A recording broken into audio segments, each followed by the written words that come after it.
The Hanukkah lights are one of the most recognizable symbols for Jews. The menorah. This is how we do it.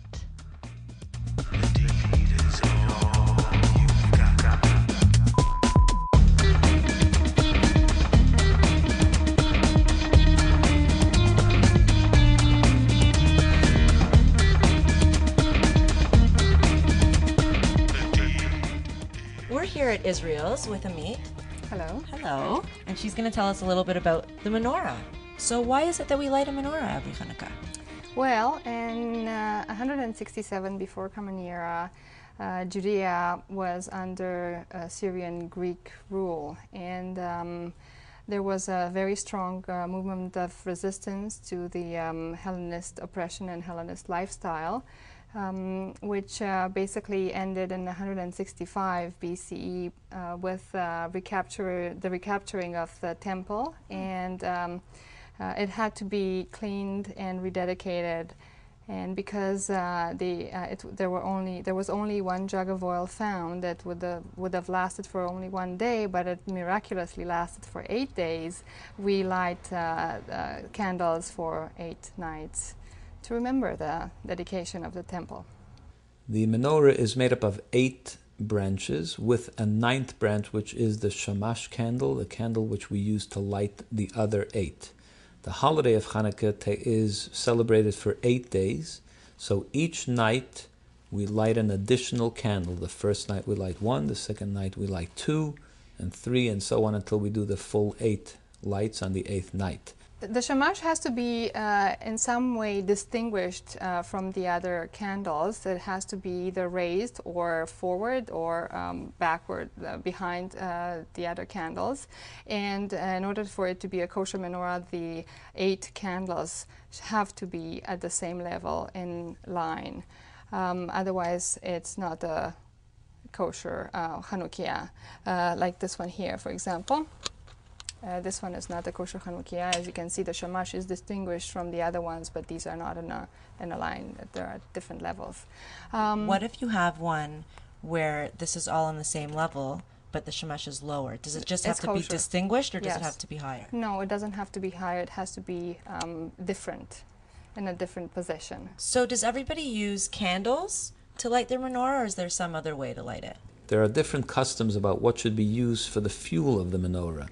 The most preferred is as it was done in the temple, which was olive oil and a wick. You can actually buy a prepackaged 44 vials of olive oil, and they come with the wick and everything, and all you have to do is to snap the top of it, and they fit into this Chanukiah, and you just light it.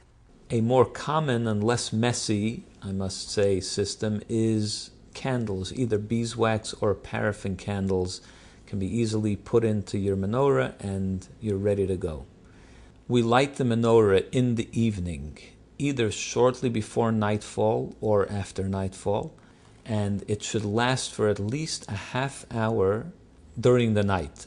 Let's say on Friday night, where we need to light the menorah before nightfall because you can't light it on Shabbat, then it should be long enough, it should last long enough to burn for at least a half hour during the night.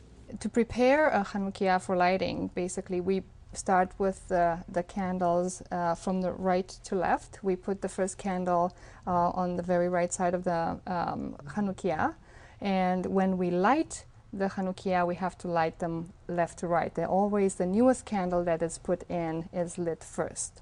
So we prepare them, we put them in starting from right and moving to the left, and then we light them from left to right. So where are you actually supposed to light the Chanukiah?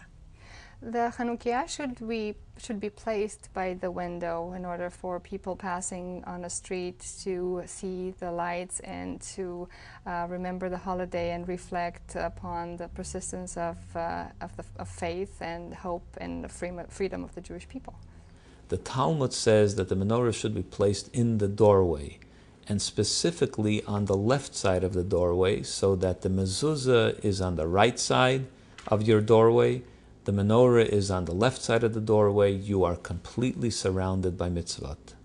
In Israel, actually, they built the houses with a small niche in the wall on the left side of the door and with a glass in which the Chanukia is placed. And you don't have to have a window and curtains and anything that would render it unsafe, and you just put it out there, and it's beautiful to walk on the streets of Jerusalem and to see all these Chanukiot lit outside in the wall. So how much do one of these menorahs cost?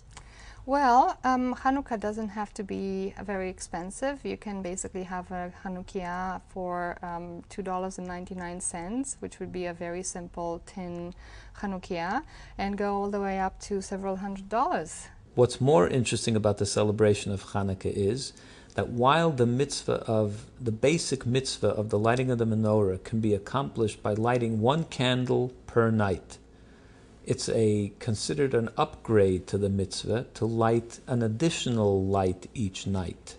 Still, every Jew in the world adds a light each night. Nobody settles for the basic mitzvah.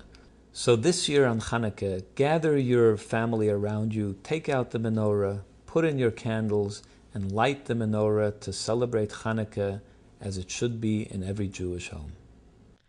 I'm Shoshana Israel, the menorah. That's how we do it.